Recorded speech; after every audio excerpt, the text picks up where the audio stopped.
Hello and welcome to another ATP Geopolitics video with myself, Jonathan MSP. This is the Ukraine War Frontline update video for the 29th of March 2023.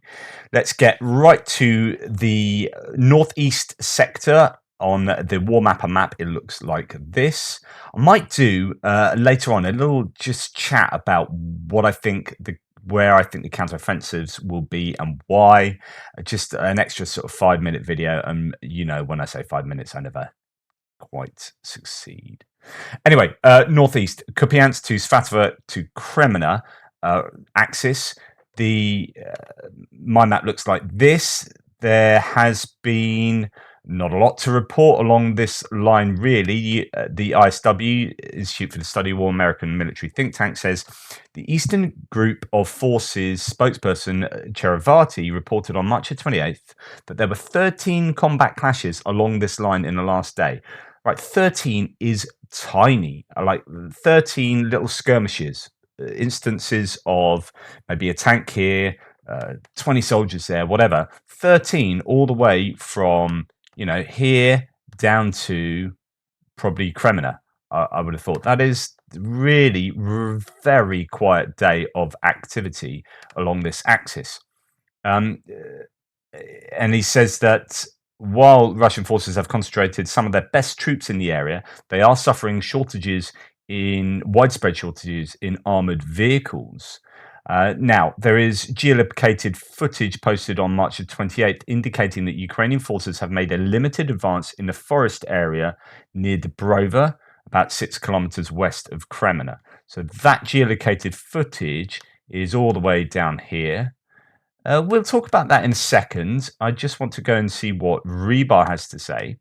Rebar talks about there being some Russian drone attacks on Kiev, which I didn't mention this morning. At least 4 objects were hit in Kiev, according to the Russian source. One of them was located in the territory of warehouses near an airfield there. So there have been quite a bit of consistent drone activity against the Ukrainians over the last week. In the Kupiansk section, though, of the front line, on the front, positional fighting and artillery duels taking place in the area of Franikivka and Dvorichna. The parties take advantage of the pause and redeploy additional forces to the line of conduct, which I think is probably French for saying Russians have run out of steam. That's the only thing. If they need to redeploy and reconstitute, then they have lost the momentum.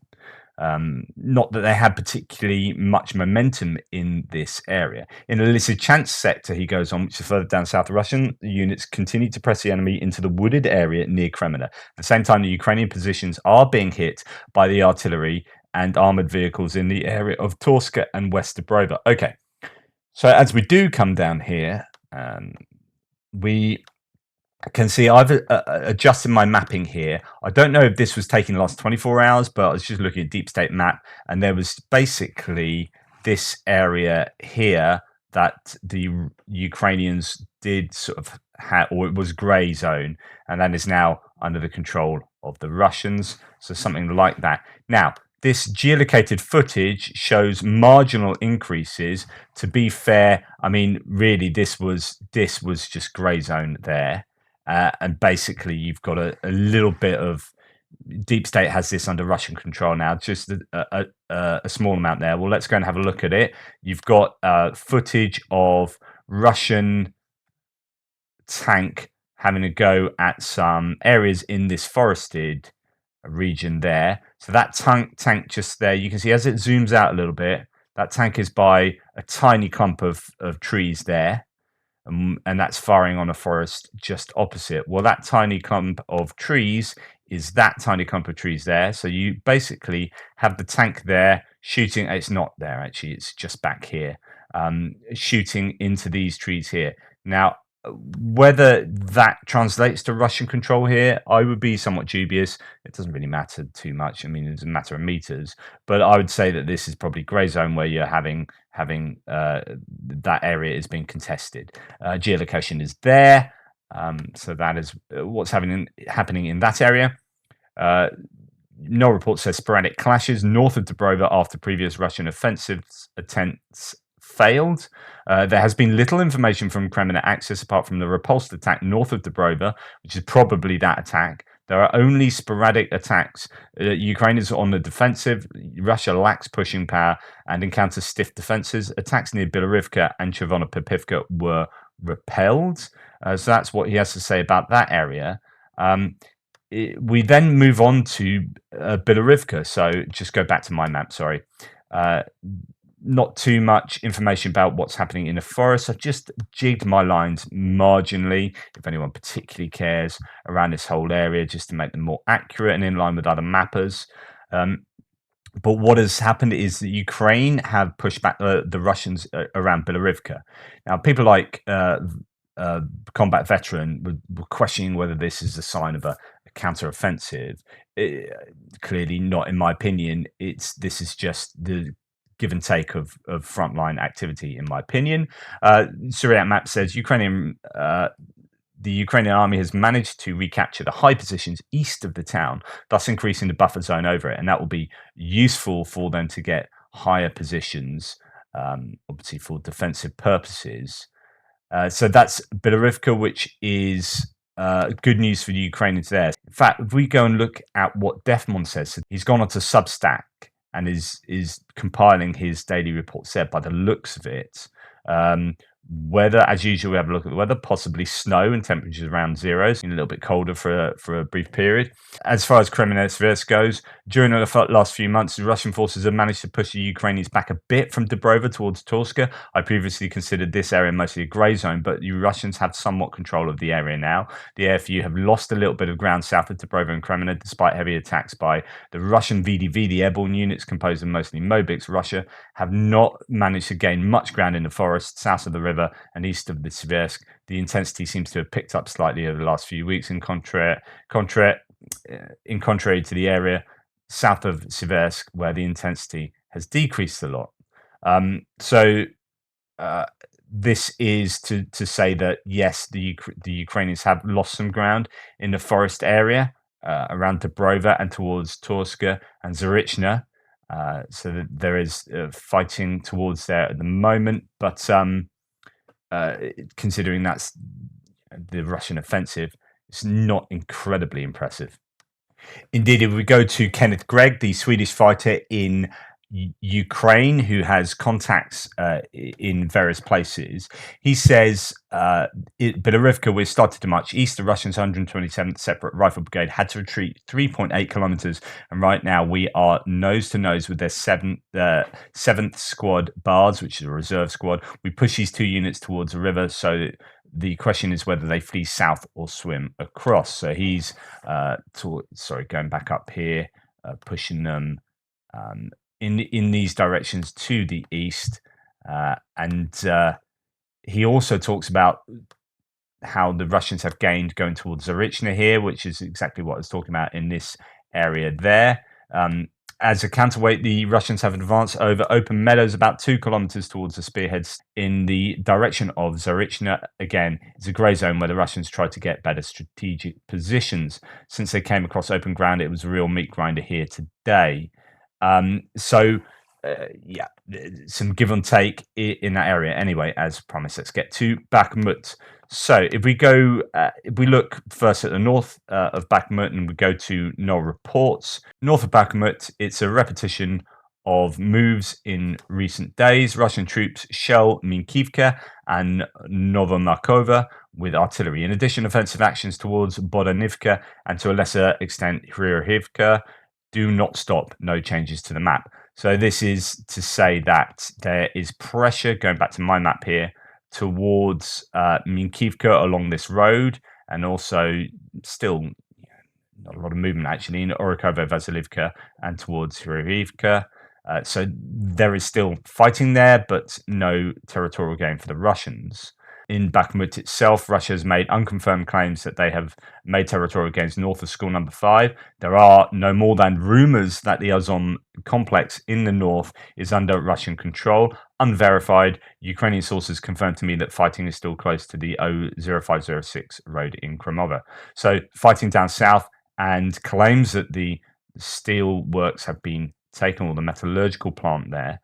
Well, let's go and have a look and see what ISW say. And in fact, they say quite a lot about Bakhmut. Russian forces continue offensive operations in and around Bakhmut and have made advances within the city. Geolocated footage published yesterday suggests that Russian forces likely advance in southern Bakhmut and up to the Bakhmut city market in central Bakhmut. Right, there's a lot of talk about the market and the palace around here. You have that is where they're talking about. So advances there. A Russian mill blogger on the 27th said that Russian forces established sufficient river crossings across the Bakhmutka River and that fighting in Bakhmut is increasingly shifting to western parts of the city. The mill blogger also claimed that Russian forces continued offensive operations south and east of Ivaniivka, but have not managed to advance closer to the T-0504 highway as of March 27. The Ukrainian General Staff reported that Russian forces conducted unsuccessful offensive operations on Bakhmut itself, with 11 kilometers northwest of Bakhmut near Orikhovo, Vasilivka and Bodonivka, and near Ivaniivka and Ozaryanivka. Ukrainian Eastern Grouping Forces spokesperson Cherevati reported yesterday that there were 19 combat clashes in the Bakhmut area and 14 directly in Bakhmut itself, which is to say, okay, 14 clashes in Bakhmut and 19 in total. So that's only 5 clashes outside of Bakhmut. 5 little sort of skirmishes in these areas in and around here. So that 19 is not a lot. Bakhmut has seen, I'm sure there was like in times past sort of 50 or so plus in the Bakhmut area. So things have definitely cooled down in the area. However, it does say in the preamble that the Wagner forces have likely taken the Azon industrial complex in northern Bakhmut and continue to make gains in the city. So the ISW is claiming that actually that metallurgical plant has fallen to the Russians. If we go back down to what they're saying in their actual Bakhmut section, Russian forces may be regrouping in the Bakhmut area. Cherevati reported that the tempo of Russian offensive operations in and around Bakhmut has decreased over the past 3 days, and this may indicate that Russian forces are regrouping. ISW previously assessed that Russian forces may be diverting forces and resources away from Bakhmut area to intensify offensives in Avdivka, although Russian forces may choose to recommit personnel and resources to offensive operations in Bakhmut after a potential regrouping of their forces. Russians may need to regroup around Bakhmut because the Wagner Group has increasingly expended its pool of convict recruits, both during attritional assaults on the battlefield and as a large portion of convicts complete their six-month contracts and return to Russia. Russian forces could conduct a regrouping in and around Bakhmut and add a larger proportion of conventional forces to what remains of the Wagner Group contingent in the area. Such a Russian regrouping would likely allow Russian forces to intensify offensive operations in and around Bakhmut and possibly secure gains at a more significant rate. I mean, this is very interesting. So there is definitely a lack of activity going on in Bakhmut, and they are concentrating in particular areas. So the particular areas are the Azon metallurgical plant here, and then Kuranskogo Street here, and Mariupolska Street here, as well as in this sort of marketplace area. So those are your particularly hot points. But it's not huge fighting going on. It seems that Wagner have not only suffered from great attrition, but they've also had to release a lot of the convicts who were recruited around this time. So this is your 6-month point. Now, I was questioning whether that would actually happen. I still don't know. It does sort of fall in line with the idea that the Russians are culminating in the area of Bakhmut. Defmon says, a pro-Ukrainian source, the Russian offensive in the surrounding area has slowed down to a halt or almost a halt, and the reports from fighters in the area talk of the Russians not attacking on a broad front, but instead focusing on smaller sections of the front, which is exactly what I was saying. I think the Russians need to rotate troops if they have enough reserves and equipment to do so to regain momentum. Inside Bakhmut city, fighting is on 3 main areas. Those are the areas I've already talked about. Lastly, Rebar, the pro-Russian source, says northwest of Bakhmut, the Wagner PNC continue to operate to capture the city from the flank. Heavy clashes in Orikhovo, Vasilivka and Bodonivka. In the central districts of Bakhmut, the Wagner PMC groups continue their offensive along the sort of areas I've already talked about.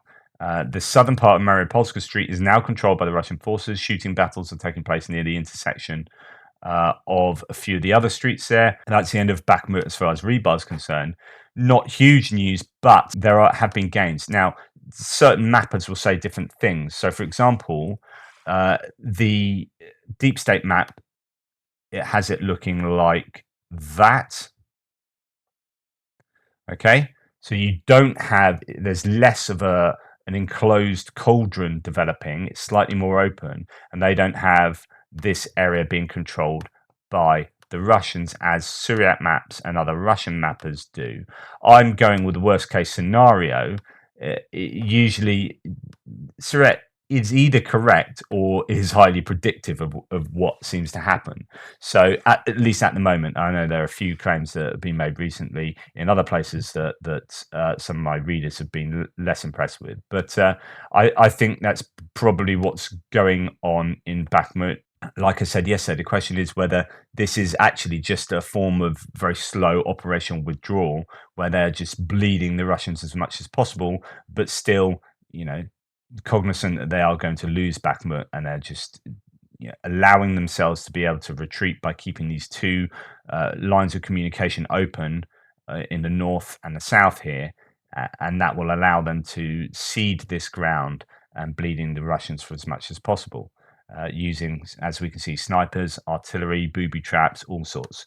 So it's difficult for the Russians to take that, but they are continuing to gain ground. Worth noting, ISW talked about Mayorsk, which is there, and there was this announcement by Denis Bashilin that they have no orders there, which I thought was an odd thing to include there. So DNR head Denis Bashilin claimed yesterday that the Russian grouping of forces near Mayorsk does not currently have immediate orders for offensives. They're just kind of like hanging around there. So I thought that was an odd admission. Anyway, as we come down to Avdivka, things are difficult in Avdivka. We'll go to null reports first. In Avdivka, there is indeed, as I expected, movement around Novokalonove. Russians would have used non-lethal aerosol tear gas grenades in this area. Russian forces reportedly gained some position west of Vodyany towards Stavok-Kherson Reservoir. Must be visually confirmed. So there is a little bit of gain down here, and some pressure up in the north as well. If we see what War Mapper says in their map of the area, which is quite clear, there was pressure from the Ukrainians yesterday, pushing the Russians back to the 2014 lines. But otherwise, it looks like the Russians are gaining in the Vodyany area, a little bit in the Pervomaisky area as well, and pushing towards Stepova and north as well off this map. So if we come and look at my map, I haven't changed anything up north. Kamyanka appears to still be holding out, but I have made a few changes in Vodyany where they've taken a tiny bit of ground there, and down in Pervomaisky a tiny bit of ground around there as well. So other than those gains and the usual kind of fighting areas that I've talked about, there's a couple of interesting things in the ISW. Ukrainians are claiming that the 72nd Separate Motorized Rifle Brigade and the 200th Separate Motorized Rifle Brigade are withdrawing to reconstitute, which shows that they've taken losses. If that is true, the UK Ministry of Defence yesterday said that the 10th Tank Regiment there has likely lost a large portion of its tanks in efforts to surround Avdivka from the south in recent days, and elements of the 3rd Army Corps likely suffered significant losses during Ukraine's counter-offensive operations in Kharkiv in September, and the formations deployed to the outskirts of Donetsk may be the remaining combat-effective elements of the 3rd Army Corps or other already degraded formations. So not only are they operating suboptimally anyway, but they are being degraded further and needing to reconstitute. Of course, this has come from the Ukrainians, but they are taking the losses to make those small territorial gains. Wagner Group financier Yevgeny Prigozhin has denied Ukrainian reports that Wagner Group fighters are planning to deploy to Avdivka. So there's been a lot of talk about this. I've mentioned it a few times with reference to ISW. Stated that Wagner fighters have never fought in the area, although it's odd because there's an obituary for a seasoned Wagner fighter, and it claims that the fighter died in the Avdivka area. So there's some slightly contradictory claims concerning whether Wagner are operational there or not. Defmon says a few bits that are quite worth looking at. The AFU have strong secondary lines west of Avdivka in case they lose the city.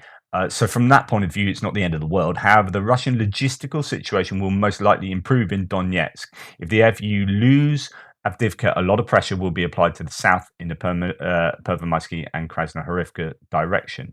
So it's not the end of the world if they lose Avdivka. However, this allows them to pressure Donetsk, as I've said before, and hit ground lines of communication.